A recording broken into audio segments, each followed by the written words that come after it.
Dieu l'a ressuscité le troisième jour. Il lui a donné de se manifester, non pas à tout le peuple, mais à des témoins que Dieu avait choisis d'avance, à nous qui avons mangé et bu avec lui après sa résurrection d'entre les morts. Voilà en quels termes Pierre parle de l'événement central de la résurrection du Christ. Alors nous, où nous situons-nous ? Sommes-nous du côté du peuple qui n'en a pas eu la pleine manifestation, ou sommes-nous du côté de ceux que Dieu a choisis d'avance, qui ont bu et mangé avec le Seigneur ? Spontanément, nous nous situons du côté de ceux qui n'ont pas tout vu, qui n'ont ni vu ni touché la chair du Christ ressuscité. Nous sommes de ceux qui sont concernés par cette 9e béatitude que nous entendrons ces jours-ci de la bouche du Christ. Heureux ceux qui croient sans avoir vu. C'est ce que dira le Christ dans l'évangile de Jean. Et pourtant, c'est dans ce même évangile que nous venons d'entendre, c'est dans ce même évangile que nous avons entendu au sujet du disciple que Jésus aimait, qui entre dans le tombeau, il vit et il crut. Alors est-ce que l'évangéliste se contredit ? N'est-ce pas plutôt que la foi recouvre ces deux aspects ? Croire dans la résurrection de Jésus, c'est à la fois ne pas voir et voir quelque chose. C'est certes accepter de faire confiance à la parole, au témoignage fiable d'un autre, et une confiance énorme, puisque c'est une confiance qui engage toute notre existence. Mais c'est aussi appuyer notre foi sur quelque chose que nous avons vu de la résurrection, sur quelque chose que nous en avons éprouvé. Mais alors comment donc avons-nous vu et touché la chair du Christ ressuscité ? Permettez-moi de faire résonner avec un autre passage biblique cette scène évangélique que nous venons d'entendre. Cette scène, nous voyons des personnes accourir au-devant d'une résurrection, des personnes qui se précipitent au-devant d'une résurrection. Cet autre passage, je crois que c'est celui du Fils prodigue, de la parabole du Fils prodigue que nous connaissons bien. Rappelez-vous, nous y entendons, comme le Fils repenti était encore loin, son Père l'aperçut et il courut se jeter à son cou. Puis ce Père dit à ses serviteurs, « Mon Fils que voilà était mort et il est revenu à la vie. » C'est donc bien aussi un récit où quelqu'un court au-devant d'une résurrection.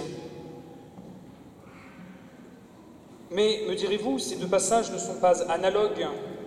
Au matin de Pâques, ce sont des hommes qui accourent au-devant de la résurrection du Christ, du Fils de Dieu, tandis que dans la parabole, c'est une figure de Dieu le Père qui accourt au-devant de la résurrection d'un homme. S'agit-il bien de la même chose ? Écoutons l'apôtre Paul nous répondre, comme nous l'avons entendu. « Frères, vous êtes ressuscités avec le Christ. Nous ne ressuscitons pas à côté de lui, nous ne ressuscitons pas après lui, derrière lui ou un peu comme lui. Nous ressuscitons avec lui, avec le Christ. C'est bien la même résurrection. Cela veut dire que la chair du Christ ressuscité, nous pouvons la voir et la toucher dans la résurrection qui survient dans les membres de son corps, dans les hommes qu'il relève, qu'il sauve et qu'il transforme avec lui. Dans la conversion d'un homme comme le Fils prodigue, nous touchons et voyons la chair du Christ ressuscité. Partout où la miséricorde de Dieu fait surgir le pardon et l'amour dans l'humanité où il n'y a que division et égoïsme, nous voyons à l'œuvre la résurrection du Christ dans les autres ou en nous-mêmes.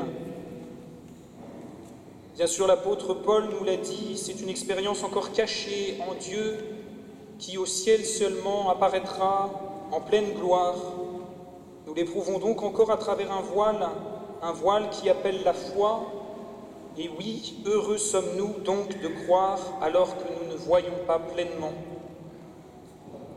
Et pourtant, nous sommes déjà aussi du côté de ceux qui ont mangé et bu avec le Christ après sa résurrection des morts. Fort de cette expérience cachée de la résurrection du Christ dans les hommes qu'il relève, nous devenons ses témoins choisis d'avance pour l'annoncer aux hommes. Oui, Dieu nous donne de manger et boire avec lui, et même plus précisément à chaque Eucharistie, il nous donne de le boire et de le manger lui-même dans son corps et son sang. Ces sacrements nous unissent intimement à la chair, au corps du Christ ressuscité. Sa vie victorieuse de la division et de l'égoïsme infuse en nous, et nous devenons nous-mêmes la chair du Christ ressuscité que les hommes que Dieu aime peuvent voir et toucher pour croire en lui. Laissons-nous donc réconcilier, laissons-nous ressusciter. Soyons ces fils prodigues qui reviennent de tout cœur vers leur Père, qui de mort que nous étions, revenons à la vie. Et alors, les hommes que Dieu aime pourront croire en ce qu'ils ne voient pas, parce qu'ils l'auront touché et vu à l'œuvre en nous. Amen.